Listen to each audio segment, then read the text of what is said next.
don't you start this time, Jolene? Oh, I just blew it. I started. Fuck you, Jason. Well, fuck you too, Jolene.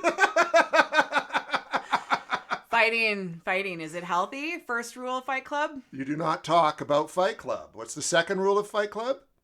You do not talk about Fight Club. That's right. And so we're talking fighting on this episode of the Integrateness Podcast with Jason and Jolene. We already identified ourselves by telling each other to fuck off.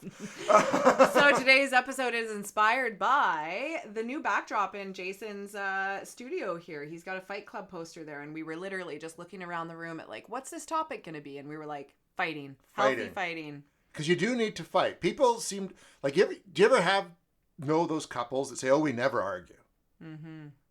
And do you think they've resolved any differences that are important to resolve to have a long-lasting, healthy relationship? Like, how many of those couples have lasted? I think that they could have lasted for quite some time because you might have two avoidant individuals. Yes. However, how healthy are their bodies? How healthy is their relationship? How much resentment do they hold? Do they have illnesses like cancer or chronic disease or cardiovascular issues? Do they have chronic pain issues? Because it will express somewhere. If you're not expressing it out, it's expressing itself somewhere. Is one partner passive aggressive and the other one avoidant? So they just let that person give the nudging and the this and the that, right? Think about those dynamics. You got the nagging one person and the avoidant other person in the other room that just lets them go off. Or goes outside and mows their long dead lawn. Yeah, we were talking about that. Over and over and over again. Jason's neighbor killed his lawn but still mows it. Yeah, and I think it's to avoid his wife. I've watched their dynamic, so... So, healthy fighting, okay? What are some examples of healthy fighting you've had? Oh, my wife and I have had a few of those recently, which is good, I think, because we had a long period of cohabitating. Well, we've always cohabitated for like 15 years now. But with the pandemic, you're in each other's faces. Mm-hmm. And so we went on a trip, we came back, I was in a really bad mood, then it made her in a bad mood, then it made my son in a bad mood, then my son dropped his phone, and then I kind of said, well, there is an expensive lesson. And then Jess was going to go pay to fix it anyways. And then it just became a huge blowout one day.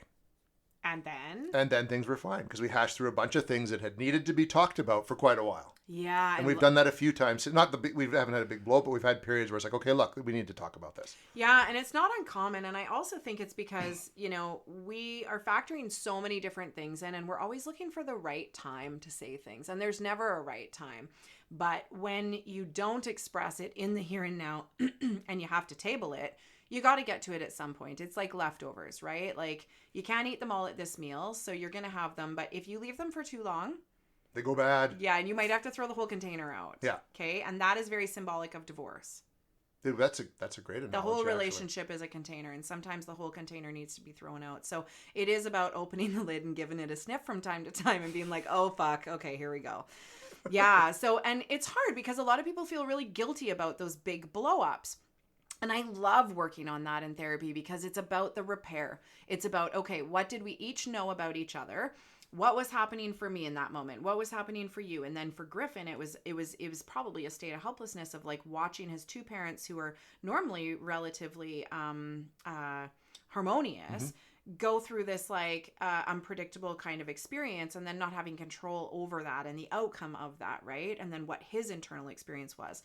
So it's about where you locate yourself in that and like what was happening for you, because then we can start to see that in our partners or the people in our families or our workplaces, and we see them as their little warning signs like, oh, yellow light, right? Mm-hmm. Something's happening there.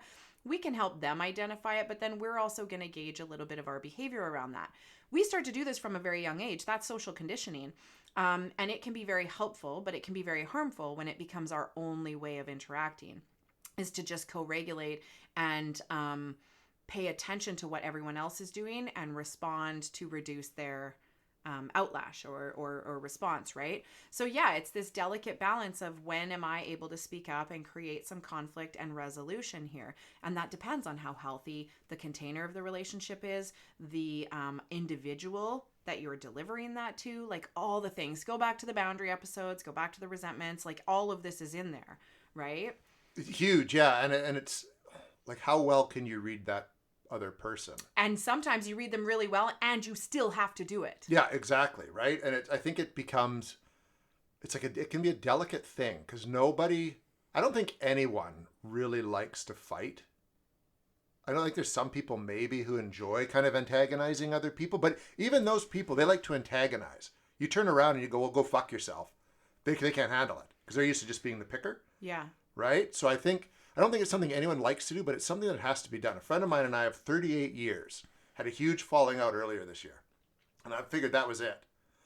And then we started slowly talking again. Then I figured out I'd borrowed like 4 of his movies that he probably wanted back.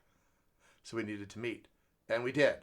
And it was great. And we talked through a whole bunch of stuff that should have been talked through probably like 25 years ago. Wow. But we did. And now we've kind of been able to create a new friendship, but we've also created some boundaries within that friendship to prevent certain, like we can't work together professionally in any capacity. And we should have known that way back in the day, but we kept trying because we work really well together, but we just shouldn't work together. Yeah. And so that became the component that we took out that will preserve the friendship. Don't do business together. Yeah. Wow. That's really cool. That's like the sauerkraut that's already sour, but really went sour. Yeah. Yeah. It really went sour because it sat Took for a far long too long. time, right? Yeah. Like, ooh, it did not age to perfection anymore. Yeah. And so thinking about that, like, where are the healthy fights, right? Like, we fight ourselves all the time, right? And sometimes there's this healthy fight to like push through, do the hard work, but then like, when does it just feel like we're always fighting? Like, these are points of depletion for people too, right? And at what point is it like, why the fuck am I fighting for this? Like, I remember that about my marriage, right? Like, I felt like I was fighting for it for so long. And then I was like, why am I fighting for this when everything just feels like a fight and everything is a fight at this point, right? What am I fighting for?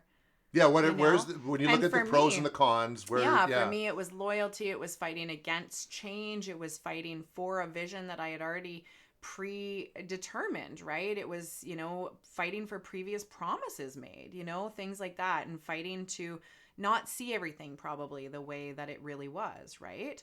But yeah, there comes a point where you have to recognize, holy shit, like, why am I fighting? And then looking at other things that like we fight for too, right? And this is kind of like, if you listen to our alignment episode, you'll be like, well, that doesn't make sense, Jolene, because like when you're not in alignment, it feels like resistance. It feels like a fight, right? But I also believe, and maybe this sounds contradictory, but like, we got to fight for the good stuff. We got to fight for the shit that matters. There's going to be so many things presented to us in life and we have to sift through them, but we have to chase. We have to believe in some things that we really got to go for, Yeah, no, it's, you have like, well, when I did counseling, it was like your 10 core values. But you got to be careful because, like you said, with your marriage, you had loyalty. But loyalty is one of mine. But one of my other 10 core values is peace. So when does loyalty put peace at risk, right? Totally. And then you got to then there's the balance again, right? Figuring it out. So my dad always said, pick your battles. And at the end of it, kind of like we've talked about lots of times before, are you fighting for someone else or are you fighting for yourself? And at the end of the day, it really is us we need to fight for. No one else is going to fight for us but us. Yeah, we're on this. Eventually. Yeah. What's that one quote? Like, the path of your life is one you walk alone. Like, others may walk it with you, but no one walks it for you. Yeah. And that's what it ultimately comes down to. Yeah, right?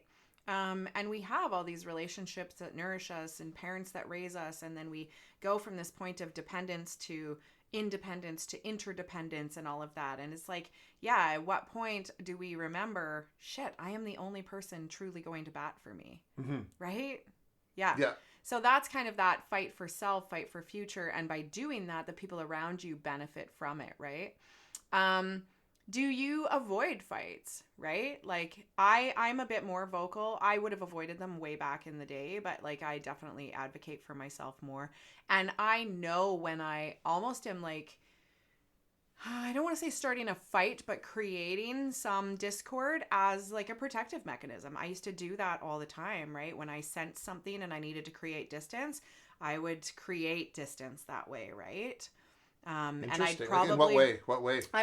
I'd turn down the empathy and I would have to put like protection up. So where I would normally respond with compassion to other people, I might not. And it would create distance because there would be a rejection component or a reaction on the other side, any of those kinds of things. Right. But I also would have no problem speaking up and being more vocal. If I get angry or like passionate about something, I'm super quick intellectually and I verbally can dominate a discussion. I do the same thing. That's my strength and weakness at the same time, right? Because it can damage relationship too. It can. And I do the lack of empathy. There's certain points where it should be, like you say, a compassionate response, but it's like, nah. And I think too, I think biologically there's a weird shut off because in order for your emotions to come through, that would dysregulate your body, and that might increase a fight or flight mechanism, which then detaches the prefrontal cortex, which is where all that logical fight comes from. Mm-hmm. So I think I disconnect enough from my body to stay in my logical, and I think you probably do this. I do that, and that was something I developed at the paper covering. Yeah. You have to. You're talking to people about horrible things, right? So you just something turns off. And I think that's an adrenaline thing, and it's a little different than like a dissociative response where you check out. This is actually a performance. So I think it's what a lot of first responders do, and that they take that shock factor, the body shock away, and they just strictly go into response mode. Yeah. Right? And I think that's what I do in those moments. Those of you in my life who love me probably know what I'm referring to. Love or hate me, right? But yeah, I would say like that's a piece for me, right?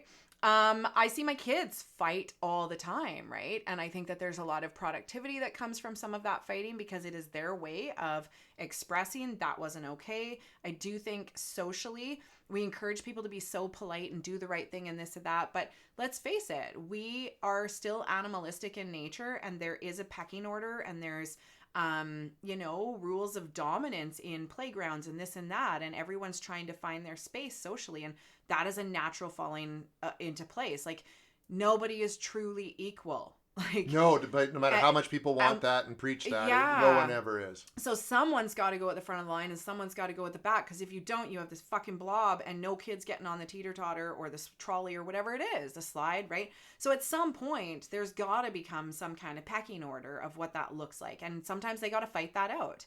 And like dogs are a perfect example. Sometimes you just have to let them like dictate what that interaction's gonna look like without, again, being attack dogs, but they'll sort that shit out fast. Yeah, we have 3 cats, and they get along really well, but then they have moments where they're sorting that shit out, right? Like, the domestic honey badgers. Yeah, of the world, right? They are, right? And if they're pissy about something, they let each other know what they're pissy about, and then they fuck off. They're done. Like totally. We could learn a lot from cats. Yeah, we could. And then dogs are just kind of like, they get it out, and then they're like, dum da dum. Yep.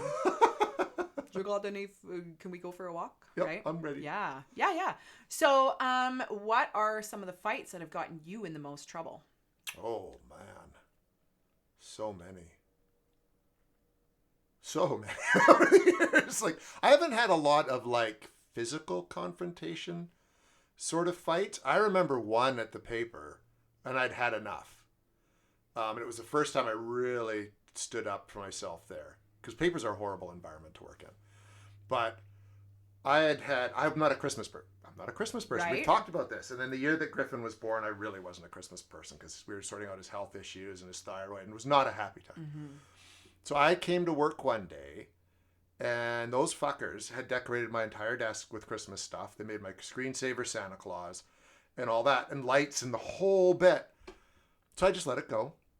Can we just pause and appreciate how awesome that is? I'm sorry, Jason. It's a great thing. And it wasn't. I got the joke of it. It was poorly planned. Poorly planned. They didn't think it through. But I let it go. And, January 1st and 2nd rolls around, people took their Christmas shit down. But I'm like, I'm not taking this down because I didn't set it up. January 15th rolls around, and one of those passive-aggressive emails goes out, just letting everyone know that whoever hasn't yet taken their Christmas stuff down, they need to take it down by the end of the day. And so I replied I'm not taking my fucking shit down. Whoever set it up can take it down. And then my editor comes out and starts giving me shit for my attitude. Wow.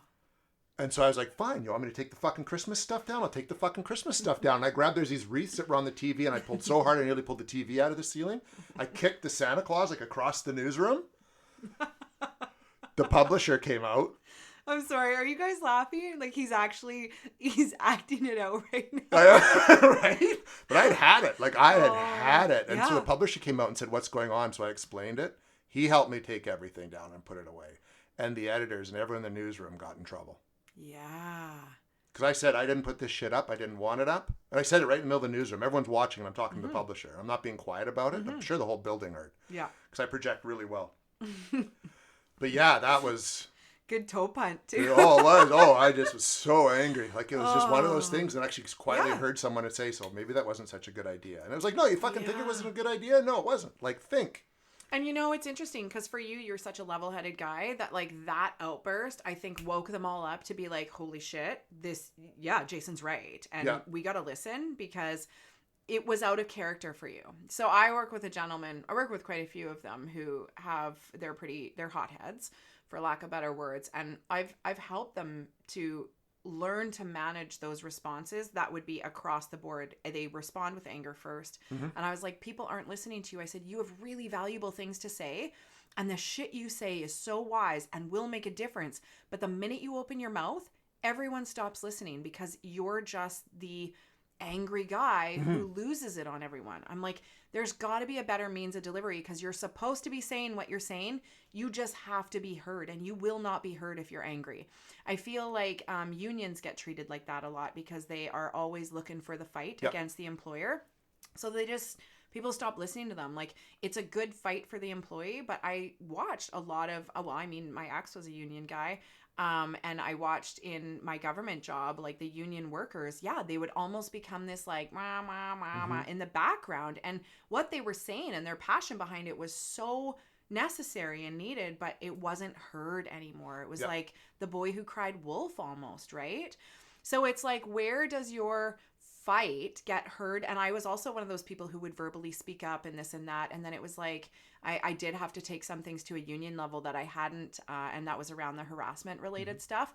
And I remember being so fucking defeated and like, I could take this to all these levels because this is what it says I can. But when the fuck do I just walk away and collect all of my energy and be like, I'm moving out of this joint anyways. Yep. And then sometimes there is the need to go through the fight to make the systemic change, right? Like, it's that pick your battle. And like, I'm glad you said, because there are people who do have good things to say, but they're tuned out because they're either always chirping up or their delivery is always off. Right? Or they've always been shut down. Yeah. Right? Like, I remember I had so many colleagues who were so wise. They had so much seniority. We needed theirs to be the voice of reason, but they had watched the suggestions get shut down for so many years. They just stopped making them. Yeah. And I was like, fuck, but that's the voice. Like, when you speak up, everyone listens. It was like you. You spoke up, everyone listened. There was a couple people I worked with who were like that. And I remember being like, you are the one that needs to deliver this, right? Yeah. Yeah. So it's really interesting. And, I pick my battles with my kids all the time. Like, I could pick shit apart all the time to get on them for, but I am the parent of everything, right? And I don't want to be ragging on them all the time because just getting them out the door to school or eating healthy food or making sure they sleep on time, things that are well-intended become fights and nags, right? Yeah, and it gets lost. Yeah. My mom was a chronic nagger, so I just stopped listening to her. Yeah. You know what I mean? Even if it was valid, I don't care what you're saying. Totally. Yeah. And then, like, for me, the wound of not being heard, not being seen just gets exacerbated in those moments. So that is like a chronic trigger as a mom that I go through in my home. And it's a little less now that I'm like heard in a relationship, but that was like a quadruple whammy at the time, for many years. But, we think about that, and if we go back and think about that last balance episode, that then becomes something that becomes out of balance because it was like, in order to eat healthy, you were getting nagged at all the time as a kid. And then now you're trying to eat healthy, but we nag at ourselves in our head about what we should and shouldn't be doing and this and that. Like, it perpetuates patterns too, right? It sure does. And there's no way around it, guys. Like, there's no perfect way to do this. Like, I don't think as a civilization we've fucking nailed any of this. But I think just being aware of it and making those connections in your brain right now goes, well, yeah, that makes sense. I come across this fairly honestly because of the patterning through how this evolves, right? And again, there's no right or wrong way, but understanding why and how it came to be is so empowering and can change the trajectory of the impact of it on us. Does that make sense? It does. It does. Yeah. So, fights. Yeah, what fights have gotten me in the most trouble? Well, we know, actually, my kids and I were just talking about this of when I punched out that girl in grade 5 when she bullied me. That's a good one. Can I tell you, I'm going to go off a little bit here, but I just think children are beautiful. My son is a really empathic boy. And anyways, I was talking to him about that. And he started to cry because what had happened is she kicked me while I was on the floor reading to my little buddy in a hallway. And then later at lunch that day, she came up to my desk and dumped my desk over while I was eating my lunch. So I just stood up and punched her. I just fucking had it. And this was after weeks of her bullying me. But that day I specifically remember. So anyways, my son was asking about like, did you get in trouble? And I said, well, of course, the teacher has to call. And I said, but, Grandpa used to watch me cry myself to sleep every night because I got bullied for being fat is really what it was. And so I said, like, the teacher was also proud of me and said, like, I kind of don't blame her. And that was probably the only thing that'll stop this girl, right? So I wasn't in trouble, but the teacher called. Anyways, my son started crying and he came over and he goes, Mom, I'm just so sad for you. And I said, why, honey? And he said, because you didn't get to finish your lunch. And I was like, my heart just dropped. And he was genuinely sad. He just goes, Mom, I'm just like, were you hungry for the rest of the day? And I said, you know what, honey? I don't think I was worried about my lunch. I said I was embarrassed because she embarrassed me. But I learned so much from that. And I learned when it was okay to speak up for myself and when I had to and when I didn't want to feel that way anymore. And I said, that was my lesson out of that. I said, so my lunch didn't bother me so much, but it was really neat to watch him go through that process of like what he was really empathic about, right? That is cool. And kids pick up on the most interesting things to be empathic. When you explain, I do a lot of explaining through stories. Like those are that's how I was taught. And so what my son picks up on is always fascinating. Sometimes it's not even the point. It's just another through line through that whole story. So. Yeah, and for him trying to reconcile when is it okay to fight, when is it not? Because he fights with his siblings often. Like there's often like a pecking order of who gets blamed the most. It's often him, even though it's not always his fault, right? Now in hockey, they're starting to play a little rougher, and he's starting to see, well, these guys aren't following the rules. Where am I allowed to not follow the rules without it sacrificing his team too much or him too much, right? So he's starting to learn this. They watched me and their dad fight for a long time. Like they remember from a young age, right? So there's all of these things about like, what does fighting mean, And then like, I can think of times where I probably started fights. Well, I remember one physical fight in high school that I started that I really didn't need to. It was more socially derived than internally derived. So that was a bad choice.